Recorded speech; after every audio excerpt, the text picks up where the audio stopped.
Okay, so for those of you that don't know what sleep paralysis is when your physical body is still asleep, but your mind wakes up. So your eyes are actually open during this, so you can actually see the entire room around you. So you can't move. You just sit there with your eyes open, and it is very common for these people that experience these type of things to have visual hallucinations and auditory hallucinations. And that's because your brain is still actually producing DMT. And so, for those of you that don't know what DMT is the chemical that makes you dream. And interesting enough, it also works as a powerful psychedelic when you take it while you're awake. So now that you understand a vague idea of what sleep paralysis is and why it happens, I'd like to talk about some of my personal experiences.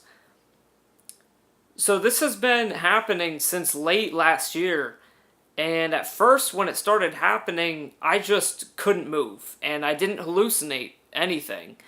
However, I felt a strong presence of some type of evil or sinister entity that was in the room with me.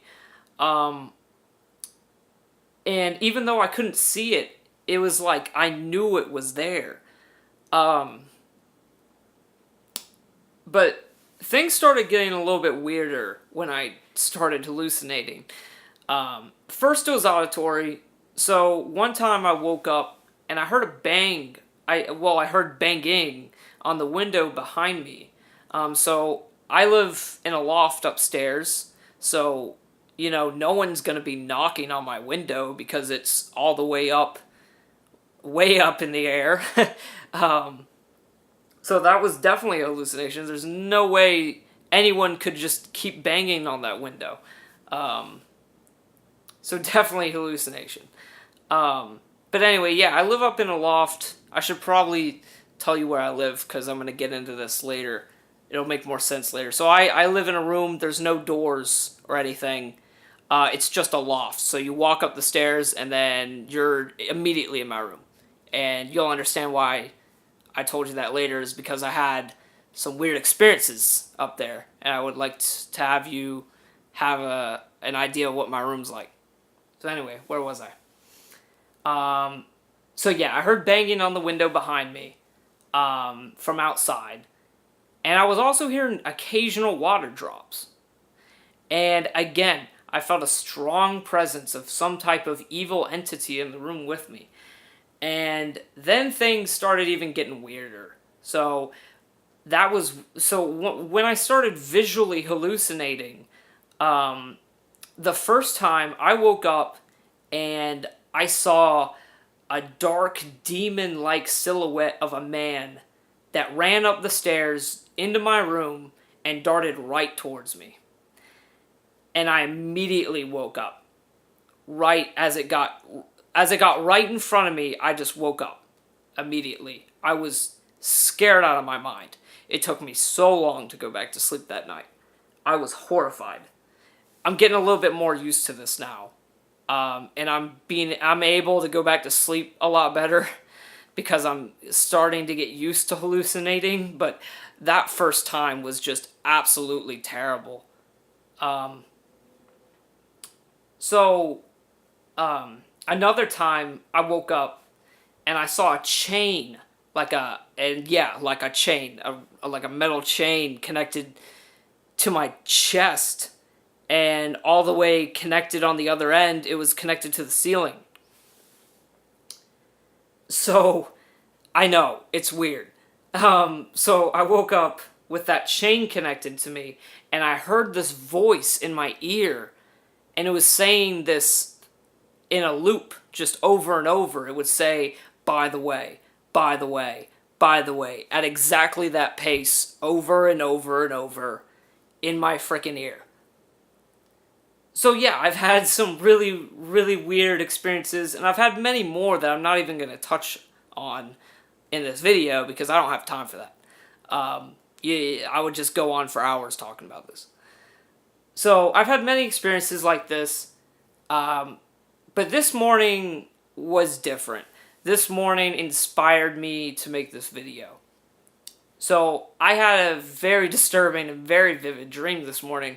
So I usually don't remember much of my dreams. I usually, when I first wake up, I might remember a little bit, but by the time the afternoon later that day kicks in, I've totally forgotten about it. But I remember this dream more vividly than any other dream I've ever had in my entire life. I can say that for sure.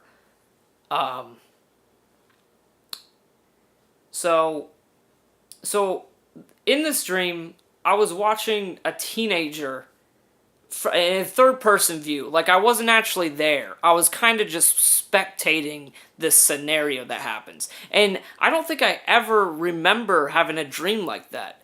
I usually dream in first person, where I'm inside my body and I'm experiencing something around me. I usually don't spectate things like this, but I wasn't in my. You could imagine me as some orb in the room that the people had no idea I was there. So that's so like a fly on the wall, so to speak. You can just imagine me kind of like that. Anyway, as I digress, so I was watching this teenager being tortured by his parents, and it was disturbing. It was horrifying. So his parents, they would take this knife, and so they stuck it into the back of this teenager's thigh. And so now there's this gaping hole in the back of his thigh. And so then the parents, they took this hot glue gun and they shot hot glue into his wound, which I can't even imagine how bad that would hurt. Like seriously, that's painful. That's so painful to think about. And then they would force this kid to start trying to walk. And if he refused to try walking, they would just shoot more hot glue into his wound. So he was just totally forced to try and walk with this leg that has this giant hole in it with hot glue inside of it. And I could feel the pain of this kid. I could feel an excruciating pain in this kid as he's being tortured by his own parents. And so, and really, I've never seen any form of torture like this before. I haven't seen any movies like this. I've obviously seen torture scenes in movies before, but I've never actually seen this specific type of torture done before. So really, so this is really just what my brain just made up on its own while I was dreaming. It's crazy. So, anyway, I digress. So as I was waking up from this horrible dream, I saw flashes of disturbing images as I opened my eyes. And it felt like a billion different images were flashing before me. One was a crucifix, I remember. Another was some type of demonic face.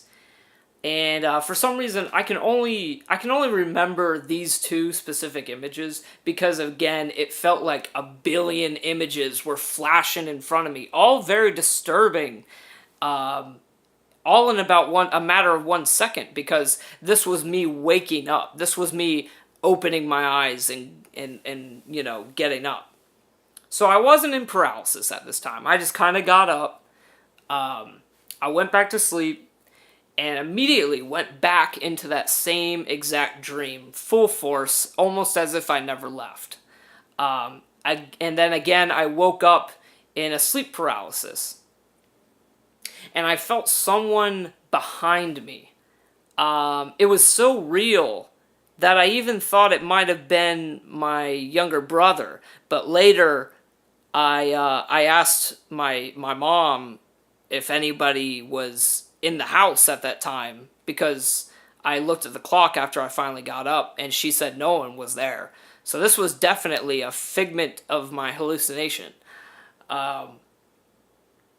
So anyway, this was the only time where that presence or that person, so to speak, behind me felt neutral and did not feel evil. When I woke up, obviously I was frightened because of my paralysis, but I wasn't scared of any entity around me because I didn't feel it like that this time. I felt a neutral presence around me. And again, I even thought it was my brother for a minute. So so later I started feeling like as if this presence behind me was the teenager from my dream. Because I quickly realized it wasn't my brother behind me. Um, almost as if, as if his dead spirit had visited me and made me experience his struggle that he went through. Like almost as if my dreams were being manipulated by this teenager who is some dead spirit that's like manipulating my dreams and making me experience this because he wanted someone else to experience this because no one knew about this. It's almost as if I don't know why I'm talking about all this. I don't know why I feel that way, but it just feels like it almost feels like he was real. Like this kid actually existed. And it's almost as if his spirit is like contacting me and making me experience this type of stuff. And it's crazy. It's crazy. I've never experienced anything like that before. I've never felt like that before. So this felt very real to me. And it led me and a friend of mine to believe that the paralysis might be directly related to the dreams I'm having. And if I can maybe start to try and remember the dreams that I have before going into paralysis, I could maybe see a connection there.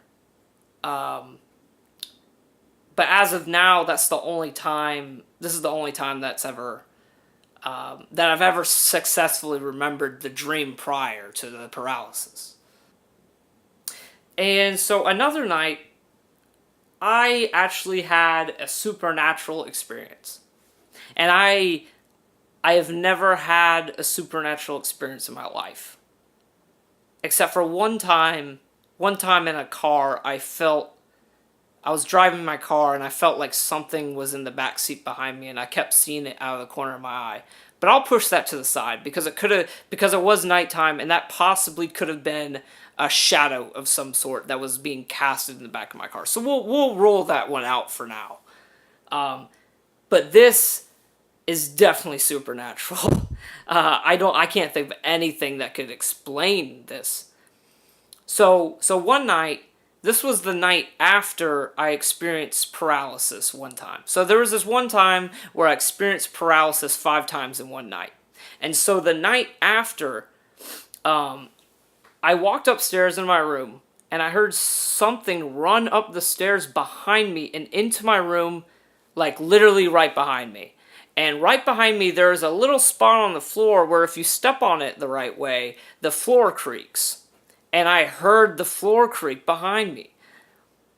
And I don't know if this is even connected to the paralysis that I had the night before or not. But I think it's oddly strange that this happened the night afterwards. And when it happened, I felt that presence. I felt the evil presence with me in the room. And it felt strangely similar to the exact evil presence that I had the night before. And this isn't unusual in my house. My parents have experienced paranormal things happen in my house, and they've told me tons of things.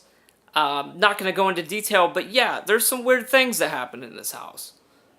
So it's possible this couldn't have been related, and then it's possible this might not be related, and it's just me experiencing that part of this house for the first time. But I definitely wanted to bring it up. Yeah. So another subject I want to talk about, the third eye. And So coincidentally, when I started having paralysis episodes, it was right after I opened my third eye for the first time. Now, for those of you that don't know the concept of the third eye, this is really just a completely different subject that I could ramble on about for hours in a completely different video. But right now, I'm just going to give you a rundown of what it is. So it's an actual gland in your brain, and it's called the pineal gland. And when you learn to open this gland up, you know it's open because you feel pressure on the top center of your forehead, which is why it's called the third eye. And this was practiced by the Hindus and the Buddhists.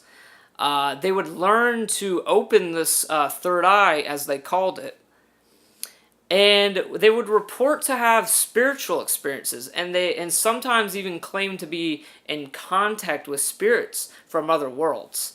And this is still practiced today. If you look into it, you can probably find countless videos of people talking about the third eye online and how they feel, just a lot of people feel strongly about this third eye, and they feel that it is a connection to the spirit realm around us.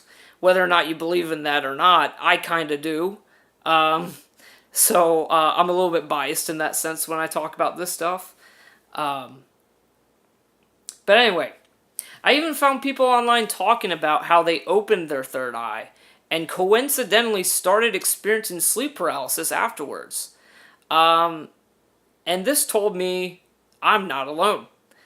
Not only, obviously other people experience paralysis, but there's other people that have opened their third eye and then started experiencing paralysis just like me. So I feel there is a real strong connection between that moment where I opened my third eye for the first time and these constant episodes of paralysis that keep happening. And, it might not even be a scientific thing anymore. It might just be something associated with the spirit realm. It's very common for people to see, shadow people when they have sleep paralysis. A lot of times people talk about seeing shadow people on top of them or choking them or holding them down and very frightening experiences. But it's a very common thing for people to see shadow people under sleep paralysis. Why that is, I don't know. But if it is connected to the spirit realm, what if these are demons? I'm gonna say it. What if these are demons? I don't fucking know. But seriously, this is the stuff I think about. Okay, so anyway, where was I going with that? So I have this theory, and it's like, what if these things are real and they're manipulating our dreams? What if our dreams can be impacted by other beings from some other dimension, which we may refer to as the spirit realm? What if that's possible? What if all these times that I have sleep paralysis, what if it's some spirit or dark demon that's haunting me because I opened my third eye, because now apparently I'm susceptible to any spirits around me in regards to the concept of the third eye. So it's not crazy to believe that I might be taken advantage of now that I'm susceptible to that sort of thing. Anyway, this is starting to get a little crazy, but really, this is the kind of stuff I think about, because going through these experiences has caused me to think about the possibilities in regards to not only just sleep paralysis, but just dreams and sleep in general. So in case this is happening to you, what can you do to prevent this? So I'm going to share a couple things that help me. So first things first, this is the most common method of waking up from paralysis, is you try to move a small part of your body, either a finger or a hand or your feet or something small before you work your way into moving your whole body again and just waking up. Another thing is to just scream. That has been the most helpful for me, is to try as hard as you can to scream, and that usage of your vocal cord can help the rest of your body move. And another thing that has helped people online, I haven't actually tried it yet, but I might. One thing that has helped people online is, if you're religious, try screaming Jesus Christ. If you believe in Jesus, just when you scream Jesus Christ. Because it has actually had a strange amount of success online. A lot of people talk about sleep paralysis, and they say that works. So keep those three things in mind. Try to remember them when you're going through sleep paralysis, because I know it's hard to think straight when you're going through that because you're just panicking. But try to use those things to help yourself if you go through this.